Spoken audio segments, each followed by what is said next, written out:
In Carmel, California, it's tape number 439, May the 2nd, 1980, and it's side 1. Last week when I did this radio program, tape cassette, it was too early to discuss the Iranian situation because the aborted effort to get the hostages in Tehran was just on the headlines and in the news, and there wasn't enough material to put together opinions on the effort, who was behind it. And I have very strong feelings about the government in power there and about what the United States did to Iran over the past 35 years. So I waited until this week, and of course most of you have given me enough time now to come out with some opinions of the crisis that's taking place in the Middle East. But there are so many areas that we could cover that I'm just going to briefly go over some of the headlines and articles of my favorite stories of the news of the week about Iran, and the details of the aborted actions and what followed afterwards. You can catch up in your daily newspapers each day. And if you don't have access to a lot of papers, go to the library and get a cross-section of the information. I mentioned back when the hostages were first taken, in November 30th, I called that tape number 417, the dilemma. A dilemma is defined in the Random House Dictionary as a situation requiring a choice between equally undesirable alternatives. The reason I called it the dilemma of the bearded, funny little holy man and the mighty United States government and the weaponry and technology of the Shah of Iran is that the problem isn't the Shah or who's going to rule Iran. It's a question of the United States bullying countries around for 62 years, ever since Herbert Hoover took congressional money and instead of feeding the poor refugees over in Europe was arming for the next war, for World War II. There's been a facade of peace and peace-loving while we've been aiming to fight the Soviet Union. Napoleon tried twice to get Russia. Germany tried twice. Japan thought they had defeated the Soviet Union in 1905 because they had knocked out their navy and thought that the Soviet Union was a paper tiger that could be divided up between the major nations. And then John Foster and Allen Dulles and the multinational corporations and their lackeys were sure that they could divide the big bear as if he was some kind of a sweet roll that you take for breakfast. You cut up and butter and eat. And so we've turned our butter into guns and have bankrupted almost every country around the world and caused endless pain trying to provoke and get a war against Russia. If we ever got over this psychosis, we could develop all undeveloped nations into a capitalistic countries and share the wealth of each country and trade back and forth instead of knifing each other, and let each country enjoy the profit of the resources and the wages that they earn for bringing these resources to the marketplace. That's what it's all about. Back in tape 417, I mentioned two books, The Imperial Shah and The Crown Cannibals. There's three books that are being advertised that are out right now. The Rise and Fall of the Shah by Saikal. This was put out by Princeton University Press. The Fall of the Shah by Hoveyda, and that should be an interesting book on, it's by a man who talks about the struggle of Khomeini and their long hatred against each other, and he describes the Shah's Secret Service and the Savak and so forth, and the tragedy, the Greek drama, and that's what this thing is. The Shah is not a man, the Shah of Iran. He represents the best technology, thinking, political action that the United States government thought that they could produce for the last 35 years. And another book, The Fall of the Peacock Throne, The Story of Iran, by William Forbes, put out by Harper and Row. These books are available now, and you might write to Tom Davis at Research and see if he has any of the 5 books on Iran, because, as I say, they're not talking about the Shah. They're talking about American policy after World War II, working with the Haiti and the Nazis that put Hitler into power, the links to the Nazis of Germany, and after World War II, the same Nazis. As a matter of fact, the ambassador of Iran to Washington, D.C. was married to the Shah's daughter. At the time of this aborted invasion of the embassy to get back the hostages, the front pages of the Washington Post and New York Times were having articles that the U.S. was planning a coup in Iran, that they were bringing in troops evidently, and they have acknowledged they have a 5th column there, and I'm sure they were bringing ammunition, and they say there were hundreds of men brought in those airplanes on the desert that night. The ammunition airplane that blew up with so much ammunition on it, it couldn't be used to bring hostages back. You wouldn't load a plane with ammunition for them. They were probably releasing it and sending it out to various people in Iran when it blew up and went into flames, and they had to stop the distribution of the men and the ammunition. There were two articles on the Shah's sister this week. This is the twin sister of the Shah of Iran, Princess Ashraf. Interesting articles from the Washington Post and one from the Chicago Tribune.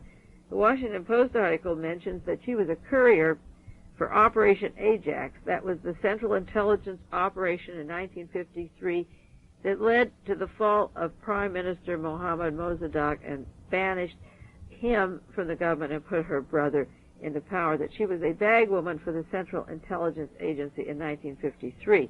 Operation Ajax is the name for Interpol. That Interpol was the organization formed by Adolf Hitler to keep the list and genealogy of people to be exterminated. It means international police, and they're heavily involved in drug traffic in Marseille and Indochina and in Southeast Asia.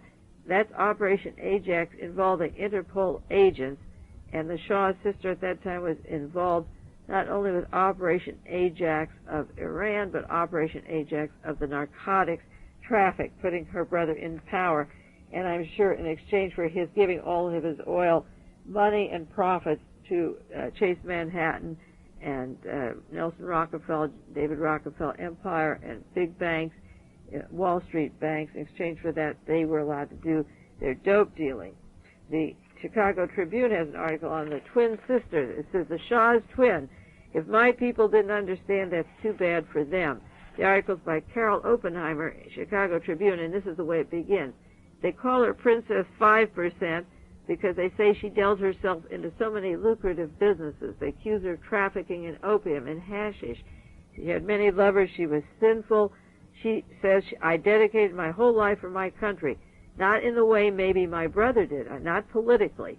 She wasn't a political branch of the twin family, but she says internationally and socially, and if people didn't understand, that's too bad for them. A picture of her pointing her finger. They called her shrewd, intelligent, and tough. She began her life as the daughter of an army officer and didn't reach royal rank till the age of 6, when her father declared himself the emperor. He made the Pahlavi Foundation, which lasted only 53 years. There's a quotation of her meeting with people like Joseph Stalin and Harry Truman at the height of the Cold War. This article doesn't talk about her being the bagwoman for overthrowing Mossadegh and putting her brother in power, but this article describes her work with prime ministers and heads of states traveling around on the foreign scene. It says that she even set up a newspaper lauding and ballyhooing her brother's programs, in quotes, to bring the country into the 20th century. It also says, it talks about in 1976, when she was in the French Riviera and some gunmen shot up her Rolls Royce, her car, in which she was riding, and it was people from the underworld because she was involved with narcotics traffic. She sued Le Monde for those statements at the time, and then she was arrested with $2 million worth of heroin in Switzerland. The woman goes on to say that her brother could have stayed in power. She told him to stay in power, but he would have had to kill only 10,000 people. And the Shah of Iran said to her, what shall I do with my hands, the color of blood? How could my son reign with a criminal father? End quote. And then Carol Oppenheimer reminds the readers that in the 10 months preceding the overthrow of the Shah, that his troops killed between 5,000 and 10,000 demonstrators. And these are the graves that the various priests and United Nations people are invited to see, and the family of the hostages and so forth. The graves of the martyrs. It must be quite impressive to see graves of at least 10,000 people, and then the maimed and wounded and the torture instruments. She goes on to say, when they asked her about her wealth, she talks about her property and her Russian emeralds and so forth, and then she says, we were monarchs, we were not poor people. Why don't you ask the American oil cartel how they got their money? And she said, why are you always harassing us? And that's a pretty good question. She's pointing it to the oil cartels.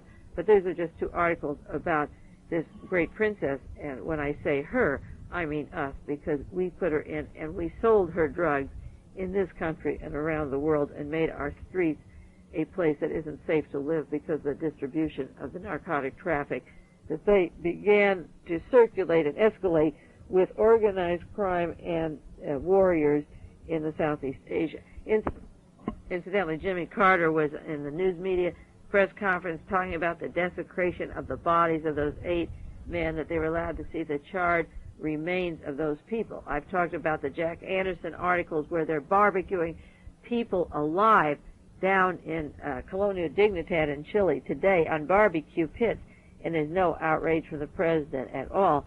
He talks about them viewing these dead bodies and bringing them back to the embassy, which was a symbolism or a figure of speech what they were doing to show that they wanted to come there and kill the guards, and they have now found weapons. They're not laser, but they're similar, so that they were going to use these silencers that boiled the blood of the students, the people that had the hostages, that had taken the hostages, and they were silent weapons so that upstairs and around they wouldn't hear them arriving, but the men below couldn't scream out. Their stomach curdles and the blood boils, and they were going to use these kinds of weapons for the attack at the embassy. Jimmy Carter doesn't talk about the fact that the United States government waged a war in Vietnam that wasn't very sacred or humanitarian. The word humanitarian they use all the time. And then in the coffins, coming home with these people, they cut holes, cavities in the bellies, and brought narcotics in from Southeast Asia to the mafia mortuaries. If that isn't a desecration, to use a dead soldier as a courier for narcotics to spread all over the United States, I don't know what is. The thing that I really don't like is the one-sided interpretation of history instead of giving the full view. If you're going to tell the truth, tell the whole truth, or don't cast stones at other people. There was a story on the early morning news yesterday. A newspaper in Hong Kong is saying that Ghost of the Day had been warned about the planned attack to take the hostages, and the leak came from the White House. This has been printed in Hong Kong. I believe it, because I believe even inside the Central Intelligence Agency, they fear the Pentagon and the National Security Agency and realize that Jimmy Carter was going to use missiles and weapons and begin a war on the streets of Iran. An automobile and a bus were right on the road where the planes had collided into each other, and there was a village boy, according to a French newspaper, who came across the man in the automobile and thought he was an American, and a soldier followed the car, and then 6 soldiers continued on the way, and they interviewed this person, and he turned out to be British. And they explained to him, they apologized and said, they told us to catch Americans. It is very important. They weren't looking for any British, as if the Great British Empire has given an inch since they gave up a lot of their holdings. Why wouldn't the British be on the road assisting the Americans? And they released this person in the car because they said, oh, you're British, go on. And if he'd been American, they would have held him, but because he was British, they trusted him.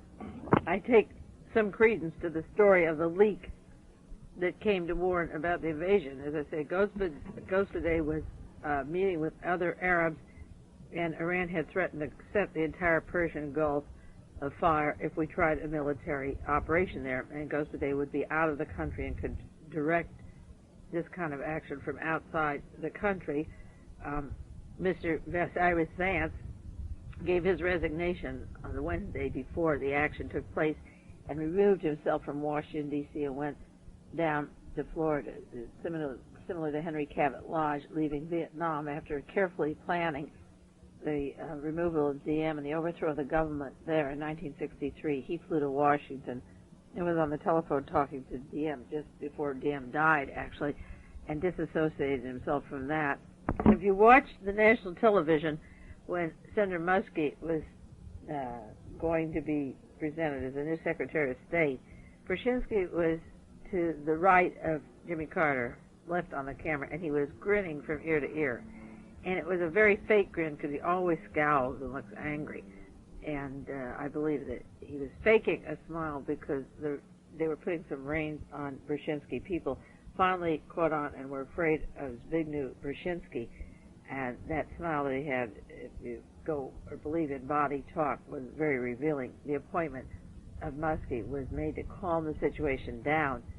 And I'm sure that Jimmy Carter's going to Texas and seeing 5 charred bodies is more impressive than sending a plane to drop 100,000 people with atomic weaponry like Nagasaki or Hiroshima. If Harry Truman had gone before and seen radiation burns, I think he would have thought more about it. I think that Carter got a sight of what he was doing or what he was responsible for when he saw these individuals, and then went home and appointed Senator Muskie to help take care of situations in Washington. Philip Taubman in the New York Times had a story, military options still open, and Secretary of State Cyrus Vance resigning in protest. Then another headline that same day for the Washington Bureau of the San Jose Mercury, Brzezinski grabs the foreign policy reins. Brzezinski's the man who made the decision to declare the Persian Gulf of vital interest to the United States, to be defended with force. He was a proponent of the MX missile. He fought to shelve the SALT II treaty, and that Mr. Vance was disheartened by the power, and by his resigning, Brzezinski grabbed the reins. The Soviet Union replied by responding to the Muskie nomination in saying, in quote, "It lends a certain respectability to U.S. foreign policy." He was referring to Brzezinski, according to the Associated Press, who they called an extreme anti-Soviet adventurist, and they predicted that Muskie's appointment would calm public opinion in the United States among the Western allies, alarmed by the influence of people like Brzezinski. Richard Nixon used the occasion to urge a 20% increase in American military expenditure, and Henry Kissinger had an interview, "The U.S. patience is not endless." The morning that Senator Muskie was appointed as Secretary of State, Henry Kissinger was on either Good Morning America or the Today Show, and he absolutely looked dejected, as if his foreign policies were going out the window, and he referred to the fact that the French are meeting with the Soviet Union and that our allies, he can't understand why they're not behind us. And he looked as if he was in total confusion about what was going on in the world. And I realize now that the announcement a few hours later that Senator Muskie was to be Secretary of State came as a total shock to Henry Kissinger and wounded deeply probably Brzezinski because of the tight control they've had over foreign policy all of these years. And as I've said many times, the foreign policy decisions were taken away from Congress and put in the National Security Council, set up by Reinhard Gehlen, chief of Hitler's intelligence, and run these years by Brzezinski and Kissinger, who I believe are both Nazis that have determined to ruin the United States and carry on their suicidal policies. But by making Muskie the Secretary of State, he's a man that's respected in the Congress, and he may be able to call attention to Brzezinski and some of the things that are going on and be a stable influence where the people of the United States begin to be considered, and he can represent the people of the United States. The terminology of the Pentagon is just amazing. They refer to affairs as an expeditious extraction, which means we had to leave fast because we bumped into each other and our equipment didn't work. They call aborted missions just total failures, again, of morale, equipment, and so forth. Strategic mistakes, blundering. The airplanes don't work, the helicopters don't work, the ammunition has to be knocked into by another helicopter. There's sand in the equipment. They had to hose the equipment down before it ever left the ships.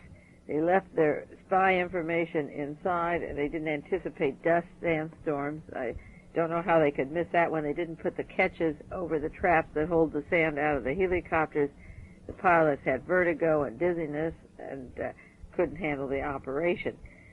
Did Carter mislead? The headlines say, they don't say, did Carter lie to the people because he told us there weren't any planned military operations, and he actually had missiles and weapons. He had the weapons of the kind that you aim at the students holding the embassy and their intestines dissolve and boil. It makes the blood boil. Some of these were found on the helicopters that were left behind, and this would prevent the people upstairs from hearing them scream. They wouldn't scream. You just zap them like a machine gun, but it just goes into their system and boils the blood, and they can't even scream out. It silences and can be fatal at the same time and leaves these people reduced, on the ground. I believe that the importance of testing helicopters, silent helicopters, and animal mutilations that have gone on, particularly out of Colorado where the Air Force is, and these spaceships that resemble flying saucers, and also the actual helicopters, have been testing animal mutilations, cutting them up, and directing tranquilizer guns and surgical procedures to frighten the farmers and so forth, and not leave a trace of who's there. They can stay off the ground and fly and cut up, kill, and depart without being detected.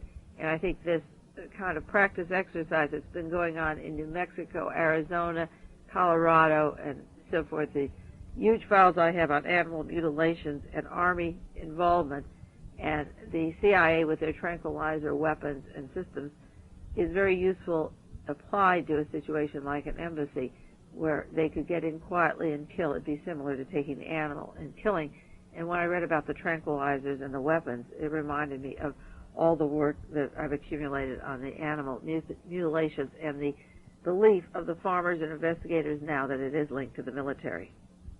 The Iranian government has warned about the plan to set fire to the Persian Gulf.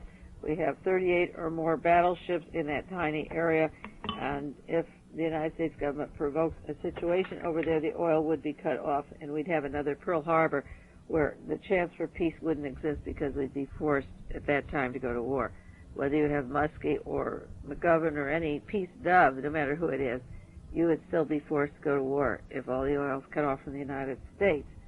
Los Angeles Times has an article this week, NATO allies have only enough bullets and bombs to fight 3 or 4 weeks.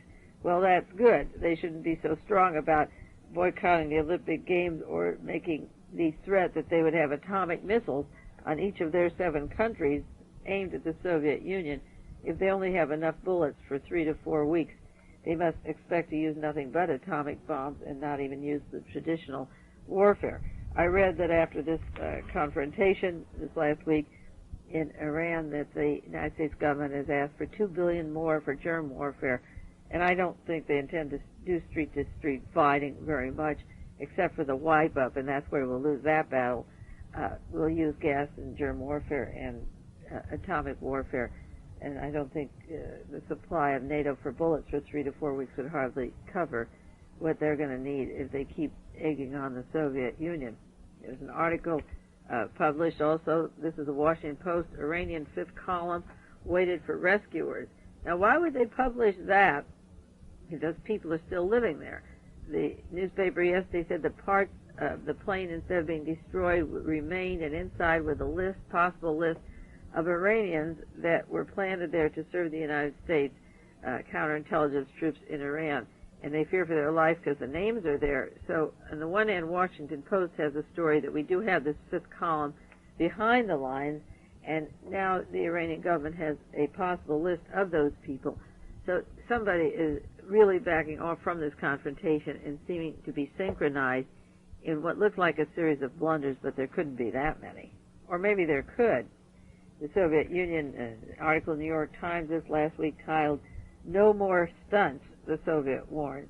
Another one, counter-terrorist team exists but doesn't give interviews. Now, this is the Night News Service. This is from Fort Bragg, North Carolina. And the interesting point is how the system works.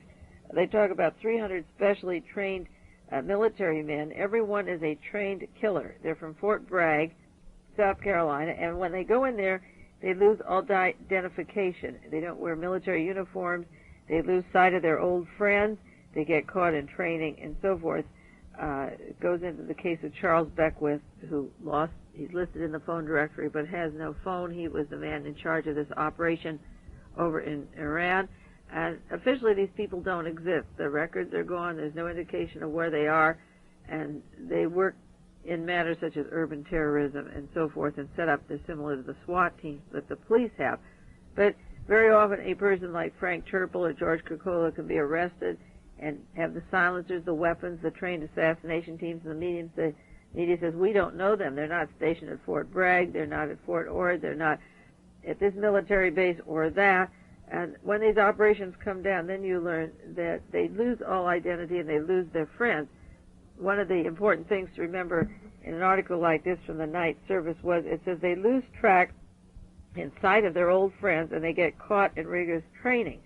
When Lee Harvey Oswald was described as the man who killed John Kennedy, and it was convenient for the news media to say he killed him, one of the motives was he had no friends and didn't see people.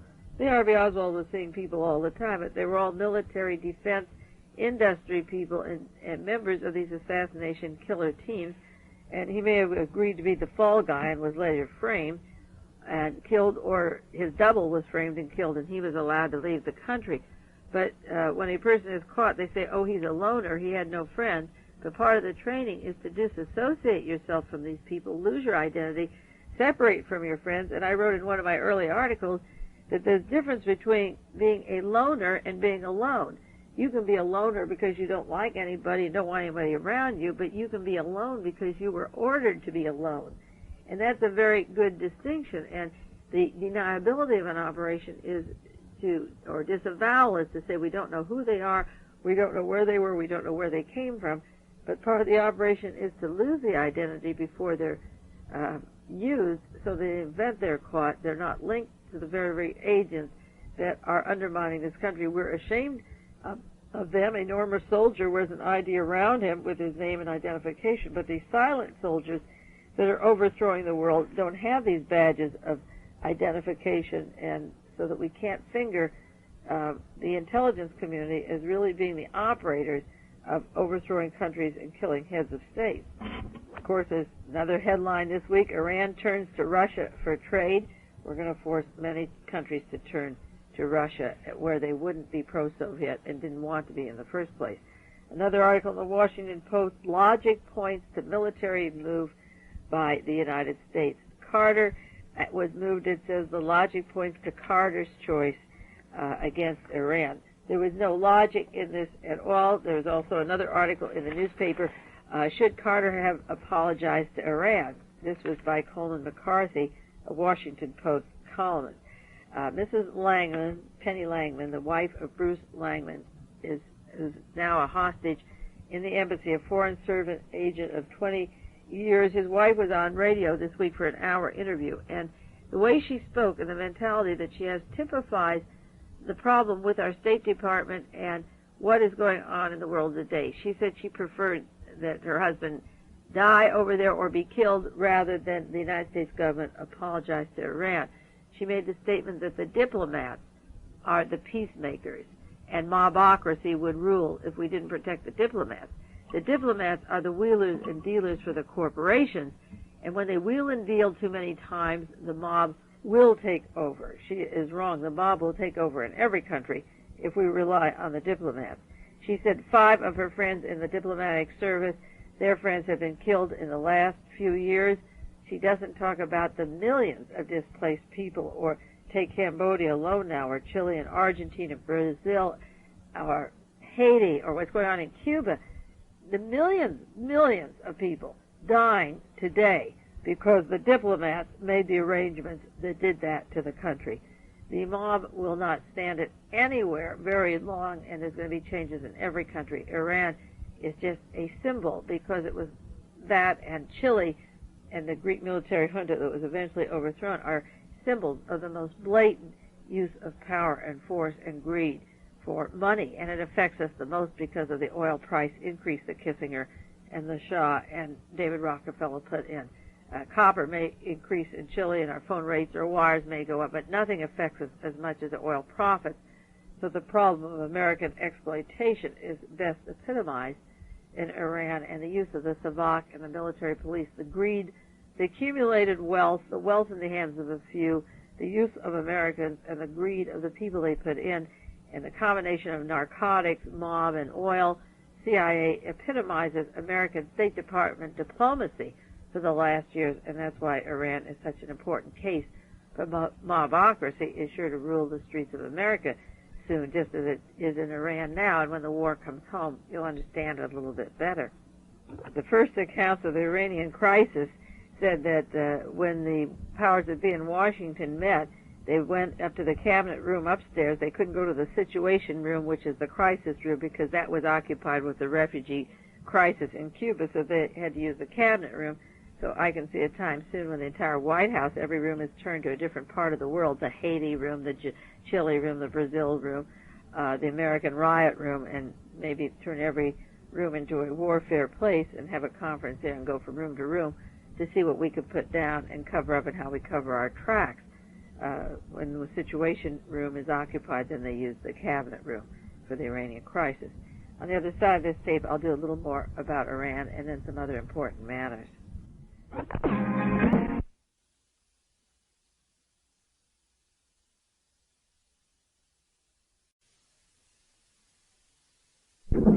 Mae Brussell, it's side 2, May 2nd, 1980, tape number 439. That is just a little bit of a song called Someone Saved My Life Tonight, written by Elton John. It's in the Captain Fantastic album, and I think of the person who possibly tipped off the crisis that was to take place in Tehran and trigger World War III, and maybe we have some loyal Americans who are trying to stop this type of Holocaust before it takes place. I feel that there were some forces helping to stop the situation and put the brakes on it. In that same album, there's a poem by Elton John. The song isn't included in the album, but the poem is in there then. It's appropriate to the news of the day, too.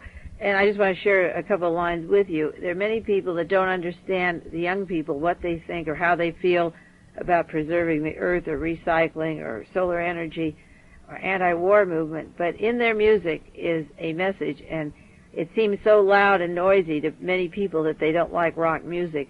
I've always liked it and studied it and enjoyed it emotionally and intellectually, and throughout the music there is a lot to be said. And in this album there's a poem called Dogs in the Kitchen, and just the first stanza says, this is by Elton John, all our innocence gave way to lust as the peacock spread its fan, and they taught us how to crack the whip while the businessmen get tanned. In the months that passed by, the agents cried, and the flunkies all got paid, while the fortune-seekers' pale limp wrists showered us with bright bouquets. Like soldiers on the road to battle, poor boys fight to stay alive. Take a roller coaster or the wheel of fortune. Just be sure you can land it on the other side. The poem goes on. Empty-eyed souls with expense accounts take luncheon eating humble pie, while the vultures belch in their swivel chairs and the vampires all wear ties. From the lips of a sweet young starlet, amber eyes and sex appeal are a swan song sung by some finger-snapping kid in a cummerbund and Cuban heels. Though the team survived, the glass house cracked, and the martyrs all got stoned. But a friend outside slipped a file in while the jailers slept at home. The American corporation and the news media never bothered to understand the thinking of Ayatollah Khomeini or the people over in Iran at all. They understand the jingle of money. And in the book that was reproduced, The Writings of Khomeini in Paris, there were a lot of funny things, such as wiping your behind with one rock, and you don't need 3 rocks, you can use 1 stone, and how to treat your donkey if it's been sodomized, take it out to the village and sell it, et cetera, et cetera. And in between all of these things are some various serious things that were passed around on tape cassettes through the mosques. And I think the way Khomeini came to power was by people reading the silly things and thinking he was funny, and the actual people who were oppressed reading the serious information. One of the quotations in his book, just right at the beginning, he said, though you may not have the means to prevent heresy or fight corruption, nevertheless you must not remain silent. If they hit you in the head, protest. Resigning yourself to oppression is more immoral than oppression itself. Argue, denounce, oppose and shout, and spread the truth. And then he went on to say that Islamic justice isn't what they say it is, and the inference, I'm sure, is that Judeo-Christian justice, if you call it that, in the United States and around the world, or the way Great Britain handled their colonies, isn't much different than what we call Islamic justice. It's a figure of speech, and maybe they do a few public lashings or take hands off, but there are things that go on in our own prison systems that are outrageous. We deny people their genitals, their head, their brains, their heart. We program to become killers. We lock them up. We take the profits, the books, the movies, the police force, the SWAT teams, and continue to do the killings and maim and kill young women, hitchhikers, and all segments of the population. in order to promote the profits of not only the pornography people and organized crime, but the heads of state who are involved in these terrible scandals. Justice isn't served by any single country or any group of people, and if we don't understand the people we're supposed to live with, then we better understand our opponents or the people we want to attack. When the first stories came about the Iranian crisis, the first accounts that I have in my newspaper, San Francisco Chronicle, explained that when the situation came, they had to go to a special room, the cabinet room in the White House, because the usual war room, the White House basement, known as the Situation Room, was used to monitor the refugee crisis in Cuba. And being as that Situation Room was occupied, they went to the cabinet room. Well, maybe the White House will be converted to the Haiti room, the Brazil room, the Chilean room, the Argentina room, the United States room, because the mobocracy will take over. If we try to wage a war in the Middle East and all of our oil is blocked off and we are sent to the position in our cities where we're tied off of all means of food and supplies that we need through trucks or airplanes or whatever supplies these cities with mail and postage and so forth, you'll see mobocracy on the streets, and diplomacy will not reign there, and there will be their war rooms that they already have built in caverns and caves to sit and decide what to do with the pieces. George McGovern was warning this year in an editorial just this last week, beware of military folly, and he talks about the fall of Saigon and the 5 years since it fell and what it did to the United States, and that it was the greatest single catastrophe of national history. And McGovern said it almost destroyed this country, and it was for naught. Now, after tragedies come in, all the second guesses and the experts roll along, but I'm not aware that McGovern had any say about Brzezinski's policies until now, or Henry Kissinger's policies. He did oppose them during the Vietnam War, but they allow these people to be media freaks, to be eaten up by the interviewers and the press as if they're the darlings of the world. And I don't know what the vote was on Mr. Colby, the head of the Central Intelligence Agency and the Phoenix program, and the deadly tortures and murders that went on. And at his hearings to become director of the CIA, he admitted killing thousands, tens, 20,000 people in Southeast Asia, part of a spy mop-up. And then he came to the United States and became the head of the CIA in the United States. So that Vietnam followed Southeast Asia and came right into the United States.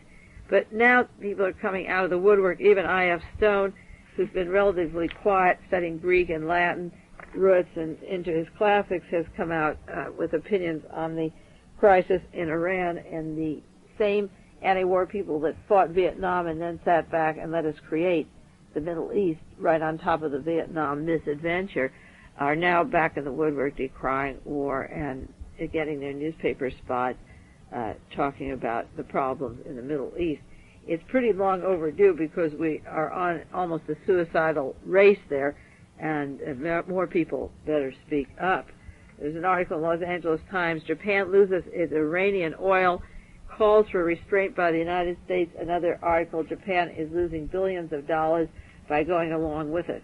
None of these countries want the Olympic athletes boycotted for going to the Soviet Union.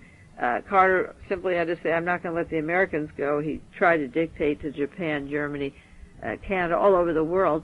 There's another article, on top of everything else, Iran has treasure of secrets. This is from the Washington Post. Even though the helicopters were equipped with special explosives designed to destroy the material, it failed to detonate. They didn't send it off. They thought there'd be too much fire in the area, and then the other planes would burn, and then they'd all be left on the desert 500 miles from Tehran. They had wire and thermite explosives, and they didn't use them. The purpose of them was to destroy sensitive paper and gear, and they didn't do that. They didn't want the large amount of flames, I guess, to call attention to what they were doing. The article talks about what they call bad luck with their sandstorm, about their hydraulic failures, how the gyroscopes didn't work to tell what direction they're going in. There was a breakdown of blowers that cooled the power system that operated the gyros. The intelligence maps were left behind, maps of Khomeini's house, and highly secret code gear was lost to the Iranians, documents of other Iranians that were working with the mission that Americans left the names behind, and in fact one gentleman left his wallet. They didn't even instruct them not to take wallets with them, and this classified equipment is left behind. Also comes out this last week that the helicopters had trouble and were doused with salt water and fire extinguishing foam.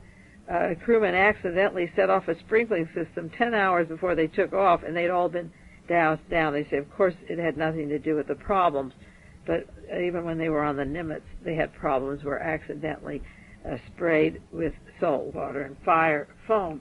So everything seemed to go wrong, and the question is how much sabotage, how much was on purpose. And then when you read the balancing article that Carter could have had airstrikes, that he had weapons, that he had 6 C-130s in use for the mission, he had 20-millimeter cannons and rapid fire, he had multi-barrel machine guns, he was ready for a war, he had all the war equipment, and the planes had been hovering over Iran and training, and that he was ready to throw in the military equipment. And if some people didn't want the ordering of these planes, the A-7, the F-4 fighter bombers, they're near the Persian Gulf. If somebody didn't think that they should go out, then I believe that the operation was stopped, and that other operations could be stopped also by the same people. Just the Sunday before this operation was to take place, the New York Times had a large article, April 20th, Boiling Point, Military Risk Divides the Iran Experts in Washington. Well, the risks are great. The question of the Soviet Union entering the war, the whole Gulf being cut off from oil, versus staying alive and trying to find something in common to get the hostages out. Those were the stakes.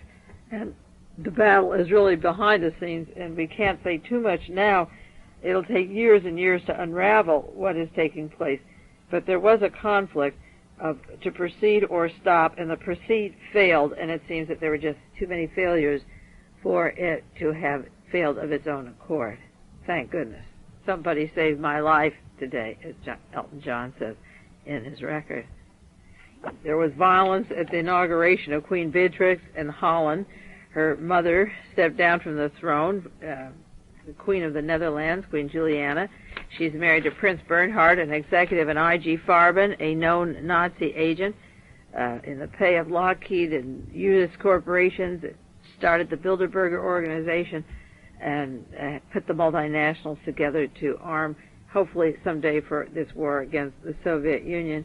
And then their darling daughter, Beatrice, took over the post. She married a German who's not popular. There were riots in this tiny country and in Amsterdam the day of the inauguration, and there were fires, and people protested poor housing conditions. There are 10,000 squatters in Amsterdam alone.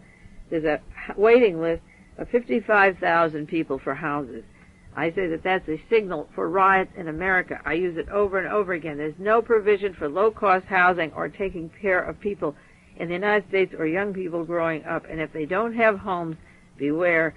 And so there were tanks on the streets and demonstrations and thousands of people, 2,000 or 3,000, in the main square in Holland fighting. Now, none of this is necessary. The profits from Royal Dutch Shell, which is owned by Queen Juliana and Beatrice alone, would build a very small, modest home, maybe a two-room house, a living room and maybe bedrooms for these squatters with plumbing, adequate plumbing, and maybe a little area to grow their own food or whatever.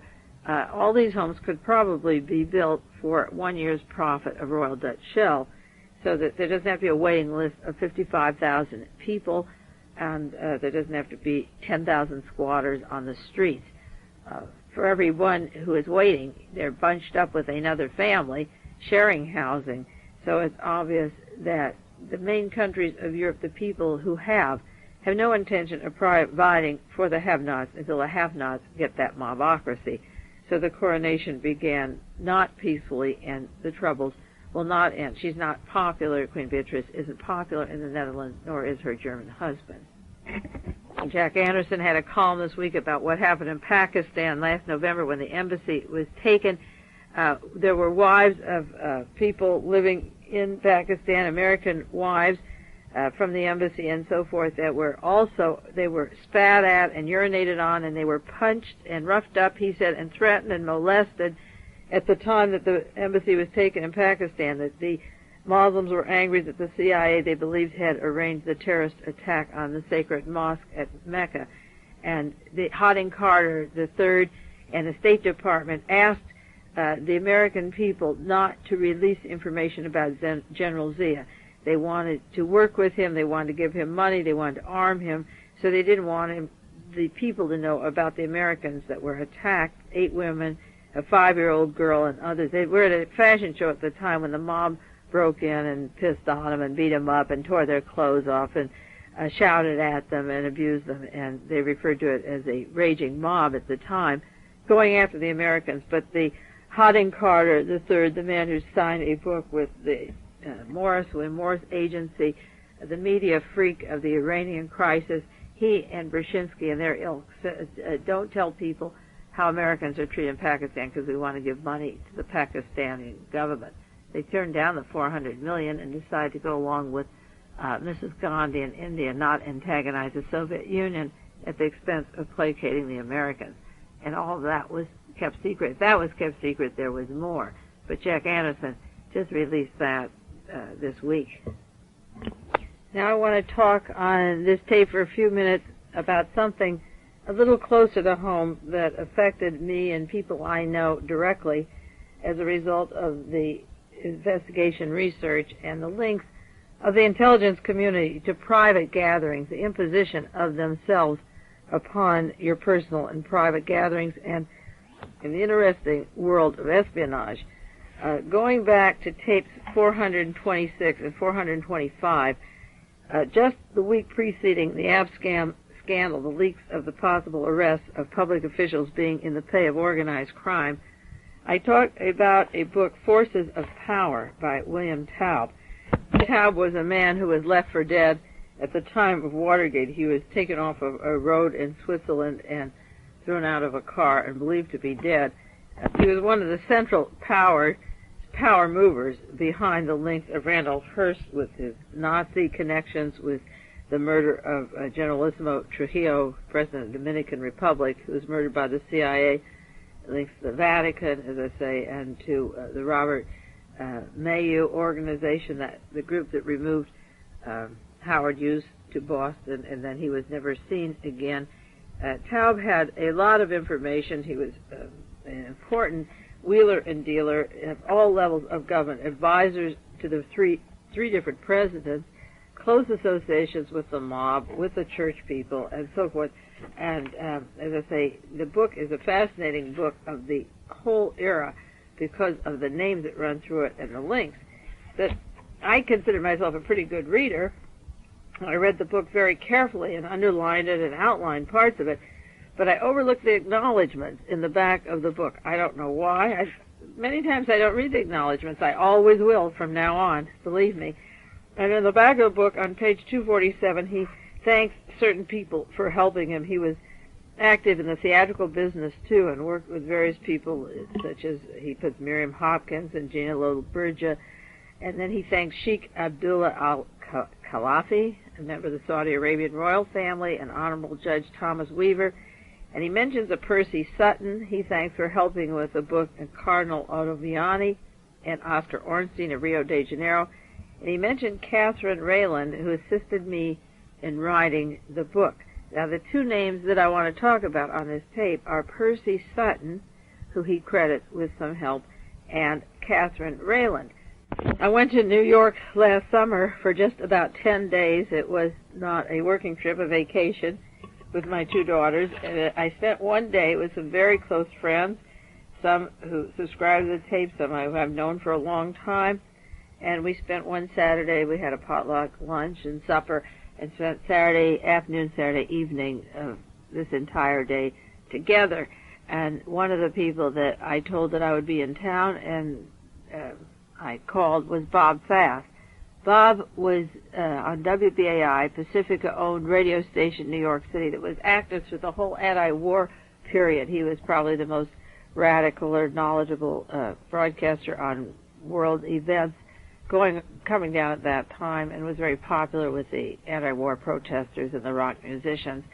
I met Bob Fass through my article in The Realist because Paul Krasner, who published my first article on Watergate, why was Martha Mitchell kidnapped, Paul came from New York City and then was brought to California by Ken Casey and later was in the hands of Stanford Research and the counterintelligence, the very people that actually silenced him and reduced his ability to be creative. And he was doped out of his head from the time he was in California. I never knew him before, but for all purposes, Krasner just became like a zombie. In fact, the last realist that came out was my article, The SLA is the CIA, and Stuart Brand, who put out the Whole Earth Catalog from Stanford Research, and Ken Kesey had pretty good control. Krasner was taken from Manhattan to a house, about 60 miles north of here in Watsonville on the beach. And the saga of Krasner would make a whole tape, what happened to him from the time I knew him, the early Krasner, to up to the time when he was hired and fired by Larry Flint. But Krasner had introduced me through my article because anything he published was news in New York, and this gang were his gang that he was friendly with. He introduced me to Bob Fass, and when there was a conspiracy conference in Boston in 1975, Bob was up there, and I met him, and then he arranged for me twice to speak at the Elgin Theater in New York, and Bob taped the speeches, videotaped them, and we became friends, and I did many, many hours of radio talk, and I used to play these radio tapes on WBAI. But there were people inside the station that clamped down, that hated Mae Brussell and hated Bob Fass, and the thing that I couldn't talk about on BAI were the Nazi connections. You could talk about Lee Harvey Oswald or Jack Ruby. You couldn't get into the Nazi connections, the crime, organized crime connections. And I sent out letters complaining. Mark Lane was allowed on WBAI with Bob Fass, and he could talk and insult me and put me down, and I was not allowed to confront him or confront his evidence. And, of course, I had letters going out accusing Mark Lane of working with the Nazis and concealing the connections of the overthrow of this government to the Nazis and getting off Dealey Plaza to the real conspiratorial links which I had uncovered in those years. And then there was a big conflict of station management, and Bob Fass was taken off the air and kicked around, and he, like Krasner, was doped out of his head and walking around incoherent and not able to fight these people on a logical, reasonable basis because each of them was supplied with their own goodies that reduced everything to silly time. And then WBAI lost its station on 62nd Street, and Bob Fass was fired. He's been trying to get on the air for the last few years, and he was kicked off the air. And the person that has been manipulating the agents that were WBAI, the radio station person who has been influencing what's going on at WBAI, crossing back and forth with the employees that were part of the conflict to keep me off the air and keep Bob Fass off the air, is this same Percy Sutton who is acknowledged in William Taub's book. And I might say that when we had this party in New York, this where all the friends met for the day, Bob Fass came, and he came with a woman, and the person he brought was Catherine Rayland, the woman who works with this William Taub, of all people, with the highest levels of echelon into government, into crime, Nazis, conspiracies, the youth organization. The woman who he says helped him write that book attended that party. Now, there may not have been more than 20 of us there that day. And Bob and this Catherine, and they took a list of the people at the party of my friends that they didn't know or hadn't met, and took their names home with them. And at the time, everyone was outraged. What are they doing with this list? Why do they want them? And then after that, one subscriber got hassled by the IRS and had to go through their books, and another one was hassled. And then the IRS contacted me. I owed $600 this last year, and it turned out I didn't owe money. And they said, you're $117.20, and I wrote back how and why. And they never answered, and I just paid it. Rather than open up all the books for $117, I just wrote the check.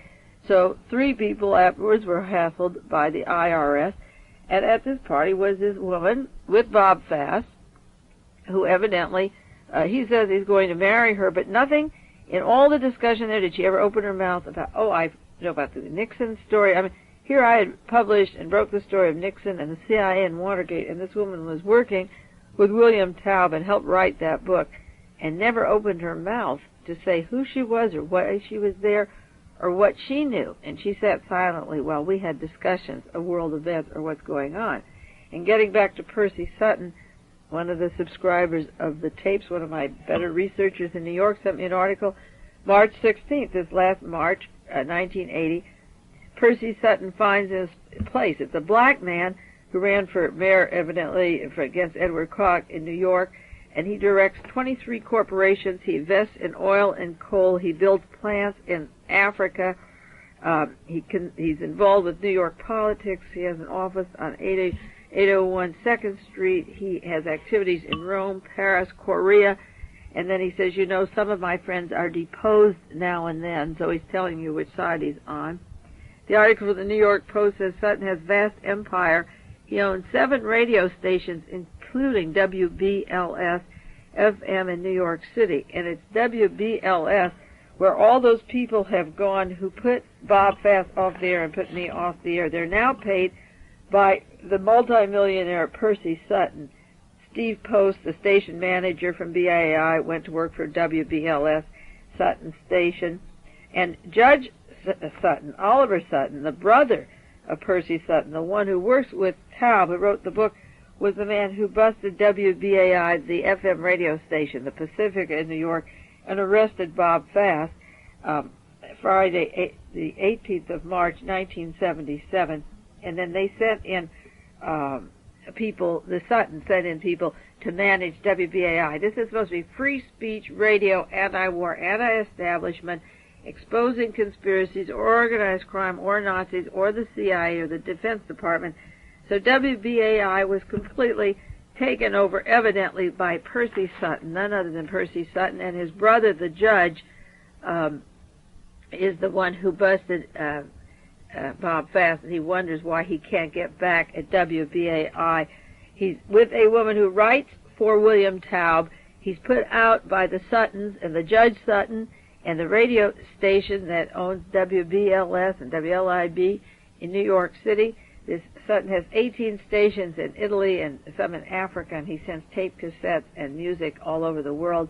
He also, his son, owns the Inner City Broadcasting radio station. He's friends with Hal Jackson and a top disc jockey and so forth.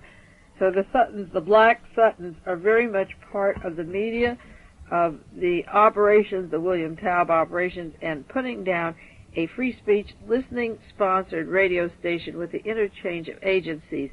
I'll give you the address of John Stanley in New York City, and you can write to him, send a contribution of $1 or $2 for the printing matter on the Suttons and WBAI on Percy Sutton, and he has some sheets and information about the links of Sutton to the station and Judge Sutton to Bob Fass. So the point is that when you get a station that is listener-sponsored, where you get interest generated and hot dialogue going back and forth, incorporation in the face of a black man, a multimillionaire black man with radio stations over the world, who interchanges and pays off your agents to keep Mae Brussell off the air, to keep Bob Fass off the air. And not only do they do that, but they manage to wheedle way into parties and take the names of people at the party when it was a very small group of people. I usually meet one-to-one with friends. I don't like large gatherings. I say the ratio of agents to a gathering is usually one agent for every 6 people. But I didn't have more than 10 days in New York City, so I spent one day with a large group of friends, and it was a small gathering. There were many more people I wanted to include, but maybe they were spared from getting their name on a list or whatever. But the person who helped write the book with Taub, who is in the thick of all major conspiracies of the last 30 years, and one of the people he gives acknowledgement for helping him, is the same person that broke apart or was a major part of paying off the people who broke up BAI and is still part of that scene, along with his brother, the judge, who completely demolished Bob Fass in court. So much for the privacy and the private life of Mae Brussell when she goes to New York to try and see a few friends. Wherever I've been put down or put away strongly by people like Lane and Dick Gregory, you find links then to the Larry Flynt's and the Ruth Stapleton, the sister of the President of the United States, giving the orders.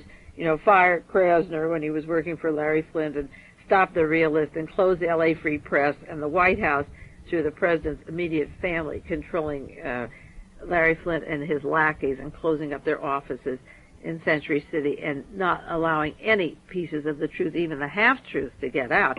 Mark Lane doesn't even tell the whole truth, but a quarter of it would be too much for the system. And again, it goes right back to the White House and the major international radio stations and lackeys who are taking this and getting this thing off.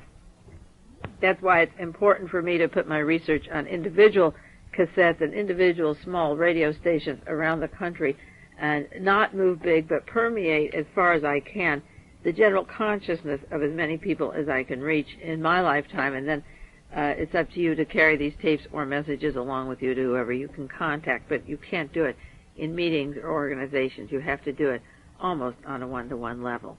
Well, our time is out. I have much, much more to cover, but we'll do it next week. Never cover it all, but we'll do the best we can.